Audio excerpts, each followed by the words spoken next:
Bismillahirrahmanirrahim. Assalamualaikum warahmatullahi wabarakatuh. Alhamdulillahirabbil alamin. Asyhadu an la ilaha illallah wahdahu la syarikalah wa asyhadu anna Muhammadan abduhu wa rasuluh. Allahumma shalli ala Muhammad wa ali Muhammad kama shallaita ala Ibrahim wa barik ala Muhammad wa ali Muhammad kama barakta ala Ibrahim fil alamina innaka Hamidum Majid. Alhamdulillahi rabbil alamin. Hadirin jamaah rahimakumullah, kita masih mendapatkan kenikmatan hidayatul iman, hidayah Islam. Dengan kenikmatan itu kita menjadi punya nilai.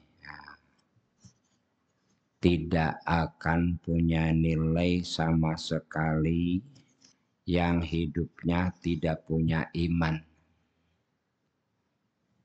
Dia bekerja, mungkin tabungannya bisa banyak, mungkin, tapi yang dinikmati dia kan tidak seberapa. Berapapun jumlah aset yang dimiliki, yang dinikmati secara lahir itu kan nyantap makan, minum, rumah, kendaraan, rekreasi ya sushi kesal. Setelah itu selesai, hidupnya selesai, asetnya tinggal. Karena aset itu tidak usah nunggu orang yang meninggal. Seringkali orang yang masih hidup asetnya tidak berfungsi apa-apa. Ya misalkan karena sakit, ya. Orang sakit diabetes, minum manis saja tidak mau. Bukan tidak bisa beli kan. Jadi minum manis pun gede. Ya. Nah, padahal harganya teh manis itu berapa? Kan bukan tidak bisa beli, sama sekali tidak bermanfaat sama sekali. Terus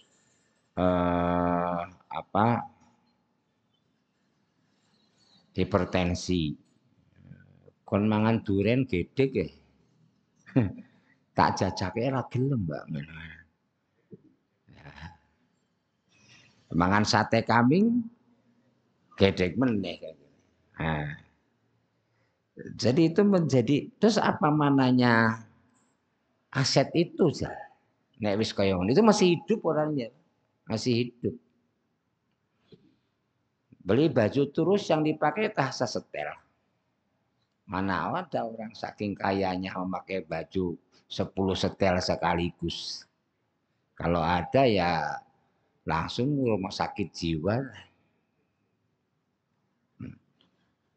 Tapi kan banyak di lemarinya. Di lemari rumah sama lemari toko bedanya apa lah kanggo. Renteng-renteng mobilnya baru semua. Yang dipakai satu. Mana ada orang bisa memakai mobil sekaligus dua. Nah, isi jitok.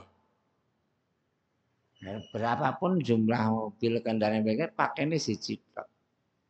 Kalau tidak punya iman terus mananya aset itu kanggo apa? Tidak ada. Maka iman itu kunci mati untuk memaknai hidup ini. Bersyukurlah insya Allah kita masih dapat hidayah. Mudah-mudahan terus istiqomah. Jadi harus merasa hidayah atau iman itu kenikmatan yang tidak bisa kita bayangkan nilainya. Nah, seringkali orang sudah dapat iman terus merasa kecil hati karena tidak punya aset. Nah, itu aneh. Nah, ada sesuatu yang konslet. Harus bangga orang beriman. Kita melanjutkan tafsir. Kemarin sudah sampai ayat 85. Masih cerita orang Yahudi, bahwa orang Yahudi itu di ayat 85 disebutkan mengkafiri satu ayat dan mengimani ayat lain. Watak afatu minuna bibadil kitab watakfuruna bibad. Kenapa? Yang sesuai dengan hawa nafsunya dia pelihara. Yang tidak sesuai misalkan riba. Bagi orang-orang Yahudi riba itu mata pencarian pokok. Kok diharamkan? Nah, maka dirubah. Nah, gitu, dirubah. Ayatnya dirubah. Nah, jadi hal-hal yang merugikan hawa nafsunya dia tidak pakai. Maka perintahnya padahal kan ya ladzina amanu, orang beriman, udkhulu fisilmi ka. Perintah itu udkhulu amr. Kalau sudah amr wajib. Wajib. Jadi kita harus niat Islam itu totalitas. Ewotene belum bisa itu carry. Tapi niatnya saya totalitas. Ibadahnya ya gaya Nabi, muamalatnya gaya Islam, begitu. Berpakaiannya gaya Islam, totalitas. Mungkin ada hal yang tidak setuju, tetap diimani. Makanya saya kepada ibu-ibu kan banyak zamannya ibu-ibu itu paling alergi membahas poligami. Ayatnya cetok bahwa Quran menghalalkan 2, 3, 4. Wa in khiftum nebeti kan gitu. Fawahidatan 1.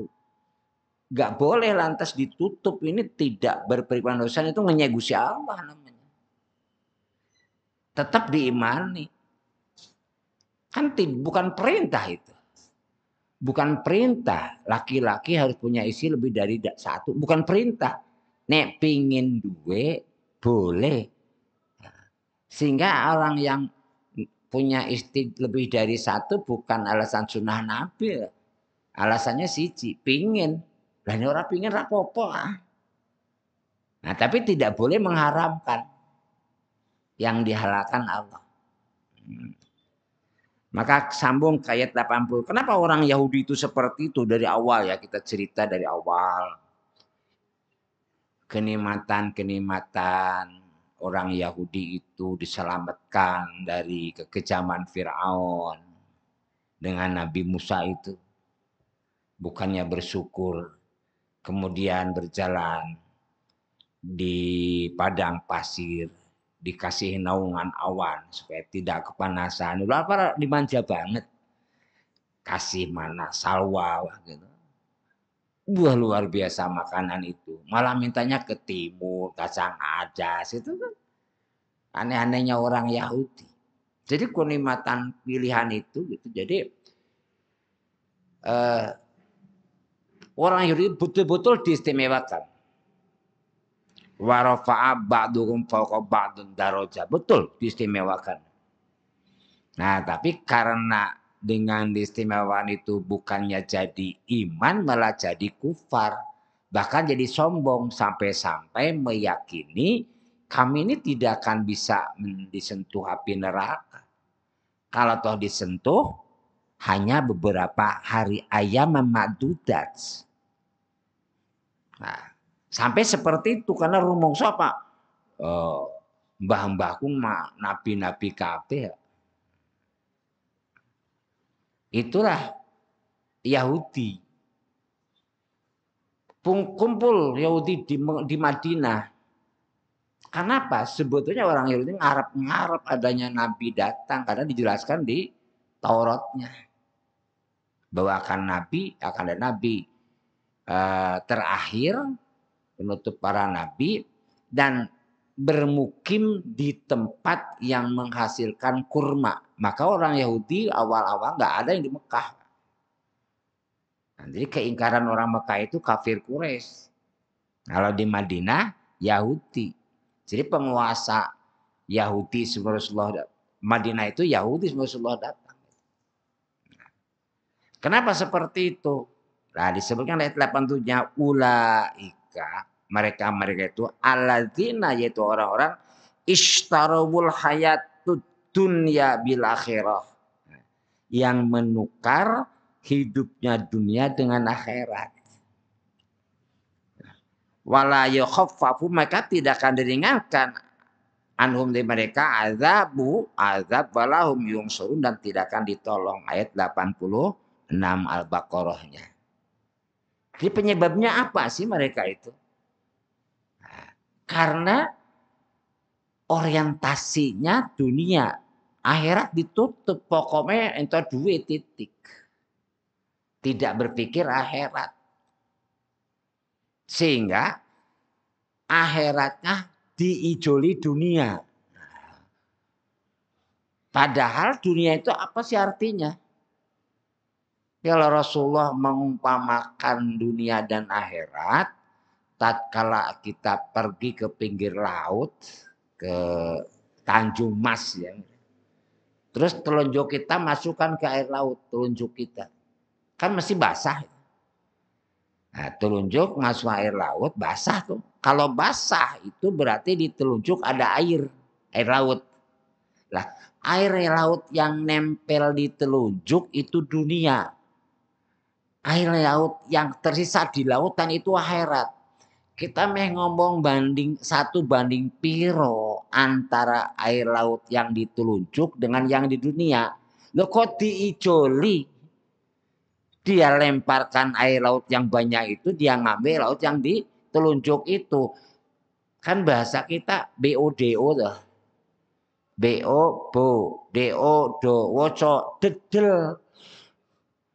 Nah, harga yang tidak punya arti diambil. Tetapi yang artinya tidak terbatas dibuang. Nah, itu menukar kehidupan dunia dengan kehidupan akhirat. Jadi lucu. Kehidupan dunia berapa tahun? Sekarang umur 50 tahun sing penyakitan. Umur 60 tahun Pak Anwar wis ora mulai kancane angel. Sudah mendahului Pak aku semua kancane mendahului kabeh kan gitu. Jadi berapa tahun di dunia itu? Di akhirat tidak terbatas. Lembelani yang sekian tahun di dunia membuang kehidupan akhirat gitu. Padahal di dunia itu pun dijamin oleh Allah. Mana ada orang yang hidup tidak makan? Semua orang hidup, jangankan manusia, binatang aja makan orang hidup itu. Nah, di dunia itu pasti dapat. Akhirat belum tentu dapat. Dunia yang sudah dijamin dapat dipikiri tenanan, akhirat yang belum tentu waktu dipikir ya. Kan tidak logis juga. Ayat yang terkenal di surat Al-Qasas 77 ya ayatnya. Nah, terkenal itu ayat itu. Wabtaghi fima atakallah darul akhirah. Perintah itu. Wabtaghi, perintah itu amr. Carilah kerajaan akhirat. Walatan sana sibaka minatu, jangan kau lupakan dunia. Apa mananya ayat ini? Fokusnya akhirat, tapi ojo mbok lali ke dunia. Sekarang dibalik. Fokusnya dunia, ojo lali ke akhirat. Banyak orang yang kerja, ojo lali salate ya. Kan menjadi terbalik tujuannya. Ayatnya wabtaghi fima atakallah darul akhirat. Carilah kehidupan akhirat. Wala tansa nasibaka minadunya. Jangan kau lupakan orientasinya akhirat, tapi jangan lupakan dunia. Kan samben dunia itu.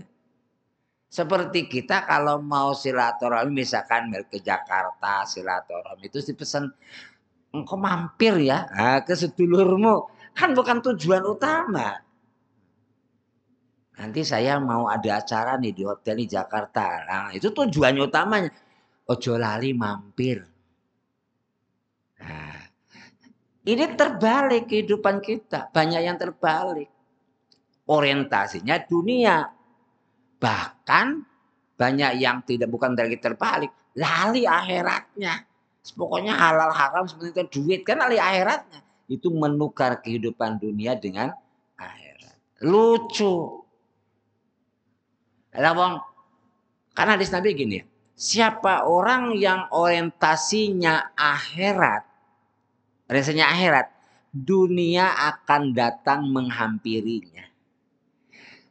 Tapi siapa orang yang orientasinya dunia, akhirat datang akan mencekiknya. Jadi orang yang hidupnya orientasi akhirat, dunianya dapat. Para sahabat Nabi itu kaya raya. Sugi-sugi ya. Padahal mereka jihadnya tenangan, sodakonya tenang, tapi ya kaya raya. Nah, di seolah-olah gambaran yang ditanamkan oleh orang-orang sekuler, orang Yahudi itu, nek sergep nang masjid kok kere. Nah, kalau akhirat nanti miskin. Itu bukan karena akhiratnya, karena kesetnya loh. Nah, males jam 09.00 izin nang masjid turu ya gitu. Gimana bisa berbuat kan gitu. Nah ini. Jadi mereka ya orang Yahudi seperti itu kok apa? Hubud dunianya luar biasa. Dan itu penyakit yang susah sekali dihindari. Cinta dunia.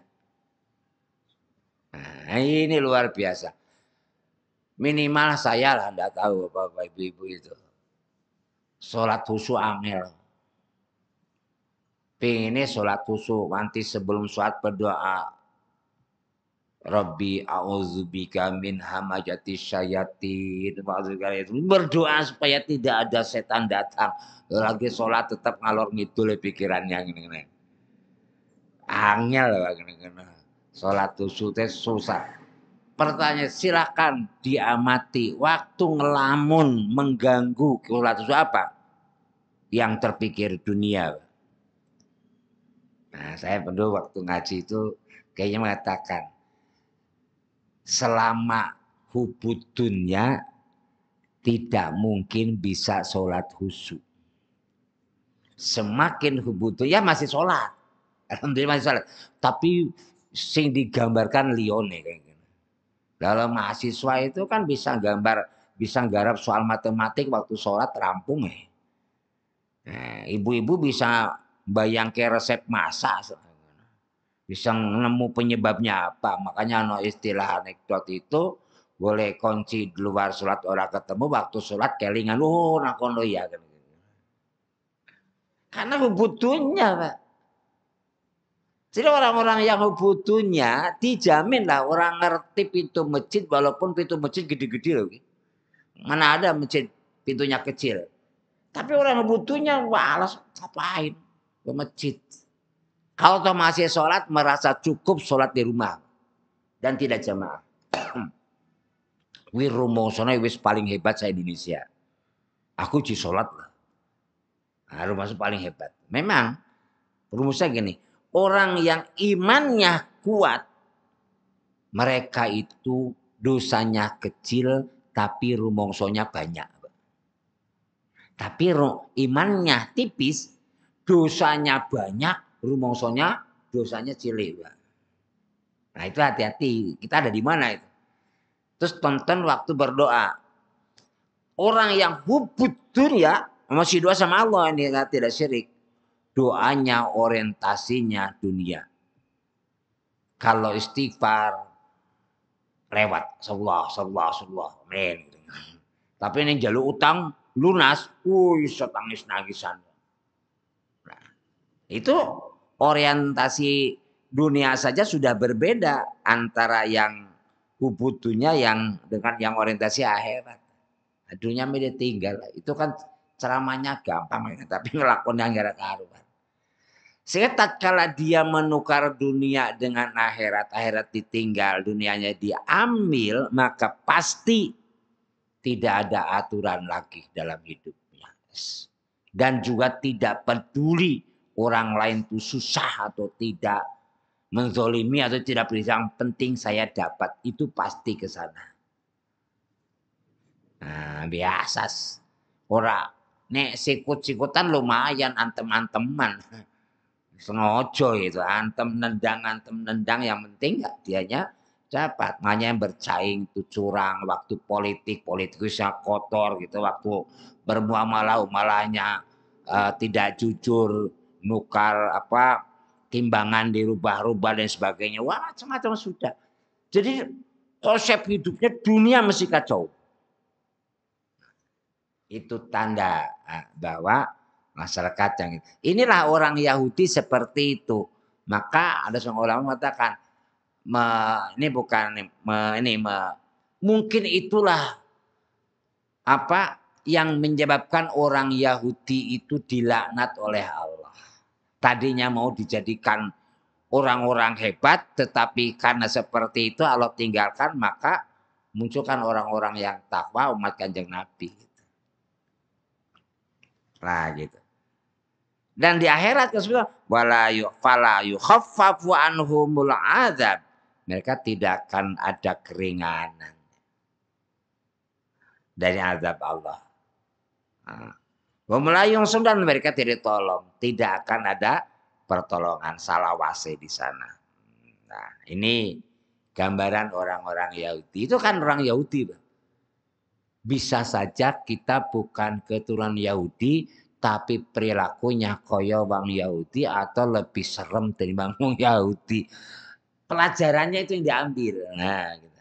Jadi kalau ngambil kisahnya itu kisah zaman dulu para Yahudi. Tetapi sampai sekarang itulah Yahudi. Allah laknat. Mereka jadi Quran tidak salah. Sampai kapan orang Yahudi seperti maka mbok Israel kapal-kapal itu Yahudi gitu. Tidak akan seperti itu Yahudi. Ini ada waktu kita bicara tabat syada abi lahabi wa, tapi itu kan ayat turun kan Abu Lahabnya masih hidup itu. Karena Abu Lahab mensefatani Rasulullah karena mengumpulkan para sahabat hanya untuk mengumumkan ada akhir-akhir langsung celaka kamu Muhammad, mau keluar. Yang celaka Abu Lahab. Kalau dia mau tak buktike Islam itu salah, Quran salah, maka dia tobatkan jadi salah itu.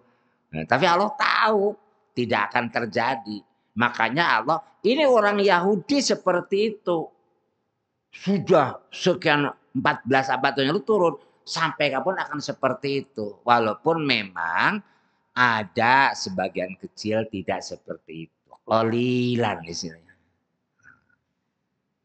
Nah gitu. Ayat 87. Walaqad atayna Musal kitaba wa qaffayna min ba'di birusul wa atayna Isa ibn Maryam al-bayyinati wa ayyadahu biruhil qudus. Afa kulama ja'akum rasulun bima la tahwa anfusakum istakbartum fa fariqum kadzabtum wa fariqun taqtulun. Walaqad 3 huruf penekanan. Wa, la, dan qad. Sumpah, la-nya huruf taukid, qadnya juga taukid. Betul-betul. Nah, gitu. Ataina kami telah memberikan kepada Musa Alkitab, kitab karena pakai al berarti khususon ini mesti Taurat. Karena ini ada alnya bukan nakiratu ma'rifat ya. Diberikan Alkitab Alkitab di sana adalah Taurat. Nabi Musa diberikan kitab Taurat kepada Musa. Waqafaina dan kami susul mimbadi dari setelahnya Musa birusulin dengan beberapa rasul. Jadi tidak sampai Nabi Musa tok, ada rasul setelah Musa. Wataina dan kami berikan Isa bin Isa ibnu Maryam pada ibnu Maryam putra Maryam bayinatin penjelasan. Wa ayyadnahu dan kami perkuat dengan Ruhul Kudus. Ini menjadi dasar kalau tidak ada apa-apanya boleh dinisbatkan kepada ibu. Karena Nabi Isa itu nggak ada bapak, maka jadi ibnunya ibnu Maryam. Afaqul baja'akum rasul bima la tahwa anfusakum istakbartum. Mengapa setiap rasul yang datang kepadamu suatu pelajaran yang tidak kamu inginkan, kamu menyombongkan diri? Di sini ada kata afaqul ma'a, itu bertanya pertanyaan yang tidak perlu dijawab. Mengapa kamu semua itu ja'akum setelah datang kepadamu rusul berasul dengan membawa sesuatu yang tidak kamu inginkan hawa nafsu la tahwa, tidak sesuai dengan hawa nafsu, istakbartum, kamu menyombongkan diri. Fafarikon kadzabtum, ada sebagian yang mendustakannya, wa farikon, dan ada sebagian yang kamu bunuh rasul-rasul itu. Nah, ini kisah. Ini diperuntukkan kepada orang Yahudi yang masih hidup di zaman Rasulullah waktu itu. Nah, menjelaskan. Teman-teman sudah diberi kepada Musa Alkitab, wahyu. Jadi dulu Taurat, Injil itu kitab suci. Nah, yang namanya kitab suci itu isinya wahyu. Disebutlah Taurat, Injil, Zabur itu kitab suci. Karena isinya wahyu. Begitu sudah tidak wahyu, maka bukan lagi kitab suci. Nah sekarang yang asli hanya Quran. Jadi nggak ada lagi sekarang yang disebut dengan kitab suci, tidak ada. Hanya Quran. Suci dari campur tangan makhluk. Suci dari campur tangan manusia. Makanya Quran jamin.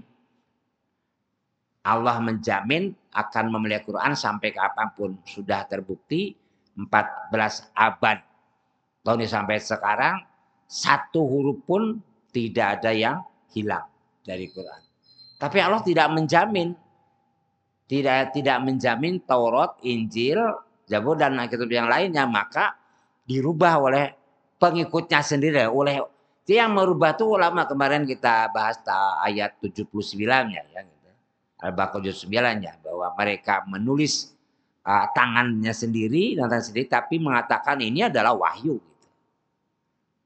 Maka siapapun yang menulis dengan tangannya sendiri mengatakan wahyu sama dengan pesan kapling di neraka. Gitu. Nah, jadi sudah diberikan ya. Untuk apa pertanyaan ini? Supaya orang-orang di zaman Rasulullah, kami kan tidak diberi kitab. Quran itu bukan untuk kami. Sudah loh, nah, sudah. Bukan hanya Nabi Musa, diikuti Rasul-Rasul setelah itu pun lah gitu. Maka waqafana min ba'di birusul, diikuti oleh para rasul. Jadi sudah dikasih kitab, sampai kepada Nabi Isa dikasih kitab juga, bayinat, penjelasan, perinciannya. Gitu. Tetapi masing-masing rasul itu ada tatkala membawa la tahwa anfusakum yang tidak sesuai dengan hawa nafsunya, dia dustakan. Kalau dustakan berarti ajarannya yang nggak dipakai. Istakbartum, menyombongkan diri, mengatakan Ini sekarang Quran tuh banyak seperti itu. Quran ketinggalan zaman. Tidak sesuai dengan hak asasi manusia. Ini namanya istakbartum. Menganggap pendapatnya lebih hebat dari Quran. Nah sekarang kan banyak yang beromongan seperti itu. Nah, karena ada pembagian waris. Laki-laki perempuan sapi rusa begendong langsung. Quran tidak adil. Ada mengatakan bahwa laki-laki itu pimpinan di rumah tangga, wanita dipimpin. Oh Quran tidak emansipasi.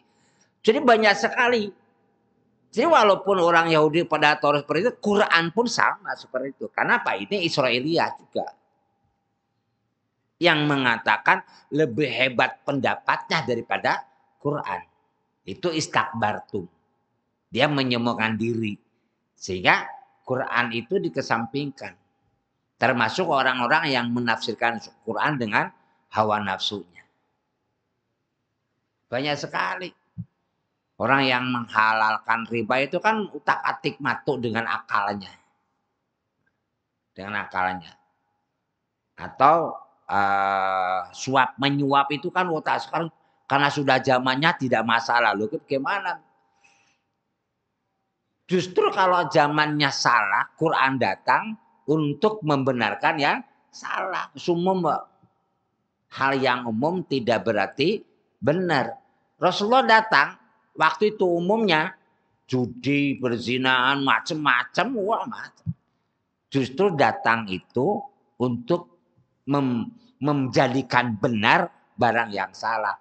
Bukan yang salah jadi benar. Sekarang itu banyak sekali tontonan jadi tuntunan. Tontonan ini karena ini yang memberikan difigurkan, ditiru orang padahal salah. Nah ini kenapa? Banyak sekali Quran itu tidak dikaji. Baca Quran itu tanpa makna, tanpa ngerti mana. 1 huruf 10 kebaikan. Tapi kan tuntutan Quran itu hidayah. Yang menghantarkan sampai tujuan hidup. Hidayah itu yang menghantarkan sampai tujuan hidup. Apa tujuan hidup kita? Maghfirah sama surga. Bisanya masuk surga itu dengan Quran. Lepas Quran, ya sebelahnya surga kan gitu. Untuk bisa memperankan Quran sebagai hidayah, kan dikaji isinya apa. Orang yang berkendaraan harus ngerti lampu-lampu lalu lintas. Ya di Cinauni kini celeret merah piye. Kalau ada garpu piye kan gitu. Kalau nggak ngerti, ya tetap jangka yang orang ngerti. Berarti ini tidak menjadikan sebagai petunjuk jalan kan gitu. Quran juga sama. Fungsi Quran dibaca oleh imam ya. Hudan. Ingat hudan itu yang mengarahkan sampai itu. Mengarah itu di magri. Jangan sampai belok kiri, belok kanan terus. Sirotol mustaqim gitu. Quran. Itu Quran yang membina itu. Supaya sampai tujuan jannah. Tanpa Quran nggak mencapai jannah. Kalau nggak akan sampai surga, ya sebelahnya hanya 2 kalau tidak surga neraka. Berarti apa? Memfungsikan Quran sebagai hidayah, ya kita kaji bisa ayat 2 ayat seminggu atau 2 minggu sekali atau 3 hari sekali, wallahu a'lam. Tapi jangan puas, aku wis maca sejus sehari. Yang dibaca itu pahala. Salah satu amalan ibadah kita. Tapi dikaji. Jangankan tidak kaji. Quran dibaca. Membaca terjemahan yang ada di HP atau yang di terjemahan-terjemahan itu. Masih bingung. Karena piye. Kita tidak menjadi mufasir. Ya. Tidak menjadi ahli tafsir. Tapi ngambil barokahnya ulama tafsir. Membaca buku-bukunya. Atau mendengarkan penafsir Quran dari beberapa yang bersumber di beberapa buku kasir. Perlu mengkaji pertanyaan tiap hari aku nambah lah ya ilmu Quran ini. Nambah ilmu Quran ya. Kalau tidak nambah ketagihan. Ketagihan. Nah, ini. Jadi ini menggambarkan bahwa pesta kitab semua ya. Gitu. Dia nggak bisa disalahkan Allah. Bukan ujung-ujung hanya Quran dari dulu loh. Nah, karena orang Yahudi kan adanya dari Nabi Musa, Musa ke kitab diikuti Rasul, tiap Rasul ada kitabnya. Dan sebagian kamu dustakan, bahkan bukan hanya dustakan, sebagian Rasulnya kamu bunuh. Bukannya diikuti, malah dibunuh. Inilah menjadi tidak rasional orang-orang Bani Israel yang tidak setuju pada Nabi Muhammad ini karena bukan dari Bani Israel. Gitu. Ini kan Nabi Muhammad dari Ismail ke sananya ya, orang Mekah, gitu. Orang Arab gitu, orang Mekah, berapa? Tidak nalar. Kalau mereka mengatakan karena Muhammad bukan dari golongan Bani Israel, mestinya tidak ada nabi yang dari Bani Israel yang mereka bunuh. Dan tidak ada ajaran yang mereka dustakan. Ternyata orang Bani Israel itu membunuh nabinya, mendustakan ajarannya. Mana ada kebanggaan? Itu hanya alasan aja. Jadi alasan menolak Rasulullah SAW itu karena apa? Isinya tidak sesuai dengan hawa nafsunya. Jadi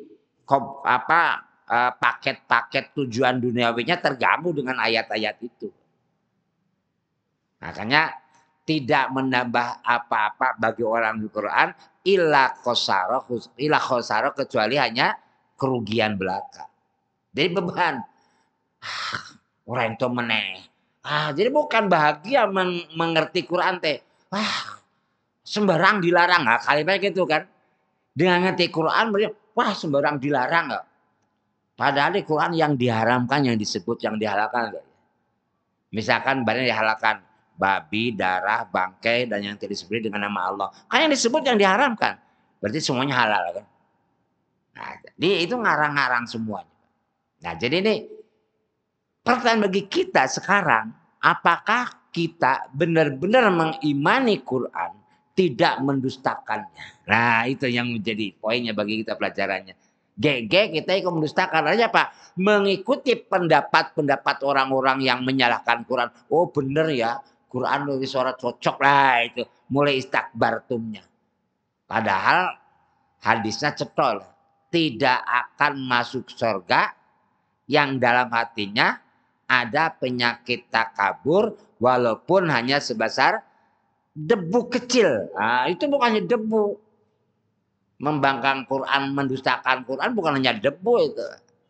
Nah, mengerikan sekali. Dan mereka tidak akan diringankan di sana. Jadi mendustakan ayat ini berarti ayatnya dilempit, yang dimenangkan adalah hal-hal yang sifatnya dari ajaran non-Islam. Banyak sekali. Contohnya masa tahun baru toh itu dari Serondol Pak sampai ke Gombe itu melaku loh. Hanya akan meniup trompet dan nonton kembang api jam 00. Dan itu menganggap dirinya benar. Nah, artinya apa? Melaksanakan Quran itu diam-diam karena izin, tetapi melaksanakan ajaran-ajaran itu bangga. Seolah-olah paling modern se-Indonesia gitu. Nah ini muncul penyakit seperti itu. Harusnya kita bangga Quran itu paling benar. Bukan Quran itu benar, yang lain salah. Bukan pekerjaan enteng lah bisa ngemakan Quran itu. Jadi begitu menghafal Quran itu, wah itu prestasi luar biasa sekali. Walaupun orang Al-Quran tidak jadi sombong gitu. Nah, itu. Jadi inilah pertanyaan buat kita itu, apakah itu orang-orang Yahudi yang mendustakan ayat Quran, mendustakan para nabi, mendustakan para nabi. Nah, kita bisa seperti itu. Mendustakan ayat. Artinya apa? Ayat Qurannya dilempit, yang dimunculkan adalah hal yang sifatnya yang menurut pendapat umum, ini up to date. Ini Quran sudah kedaluarsa, kuno. Sampai ada yang mengatakan menutup aurat wanita itu hanya untuk sholat. Nah, sehingga kalau tidak sholat ya boleh ya biasa gitu.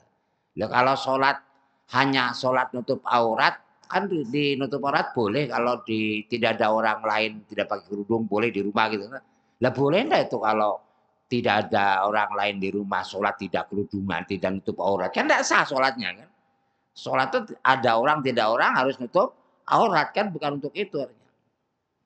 Dengan alasan ribet dan lain sebagainya kan gitu. Nah ini jadi pelajarannya memang ayat ini untuk orang Yahudi, tapi kan harus seperti pelajaran untuk kita. Kita termasuk orang yang mendustakan ayat. Bisa terjadi ya. Bisa wallahu alam. Hanya kita perlu evaluasi diri saja. Nah, artinya apa? Setiap ada ayat kita pelajari, kita yakini, kita amalkan semaksimal mungkin. Semampu mungkin, semaksimal mungkin. Terus minta sama Allah untuk dapat hidayah. Kan ada doa itu. Ya Allah, tunjukkanlah yang benar itu benar dan mampukan saya untuk mengikutinya. Dan tunjukkan yang salah itu salah, mampukan untuk menjauhinya. Jadi kita bisa tahu benar, ngerti benar, tapi bisa tidak punya kemauan untuk melaksanakannya. Jadi ngerti benar, tapi buh isin, buh abot tidak dilaksanakan gitu. Jadi minta pada Allah. Allahumma arinal haqqo warzuqna tiba. Minta yang benar-benar dan mampukan untuk itunya. Dan tunjukkan ya Allah barang saya itu salah dan mampukan untuk menjauhinya. Jadi setelah punya ilmu ngerti, urung karuan punya kemauan untuk melaksanakannya. Minta sama Allah lagi. Karena kita tidak punya daya, tidak punya kekuatan untuk itu. Nah, jadi ini ayat 87 ya. Mudah-mudahan bisa ambil manfaat dari ayat ini. Mudah-mudahan kajian ini dan semua ibadah kita mulai dari maghrib sampai terus isya sampai isya berjamaah di dalam baran Allah mengampuni semua dosa-dosa kita, mensolusi semua masalah yang kita dihadapi, menyembuhkan semua penyakit yang sedang kita rasakan, yang kita derita, dan Allah selalu memberikan hidayah, taufik hidayah kepada kita sehingga kita istiqamah ala din ala tualajar ila ibadah sampai akhir hayat dan kita diwafatkan dapat husnul khotimah. Di seorang syuhada masuk jannatul firdaus tanpa hisab, ditempatkan beserta para nabi para syuhada. Mulia fit dunya, mulia fil akhirah, mulia di depan makhluk. Mudah-mudahan semua doa ini Allah sampaikan juga, Allah berikan juga kepada anak cucu kita, kerabat kita, saudara kita dan teman kita. Rabbana atina fid dunya hasanah wa fil akhirati hasanah wa qina adzabannar. Walhamdulillahi rabbil alamin. Subhanakallahumma wa bihamdika asyhadu an la ilaha illa anta astaghfiruka wa atubu ilaik. Bismillahirrahmanirrahim. Wal asri innal insana lafi khusrin illa alladzina amanu wa amilus solihati wa tawassaw bil haqq wa tawassaw bis sabr. Walhamdulillahirabbil alamin. Assalamualaikum warahmatullahi wabarakatuh.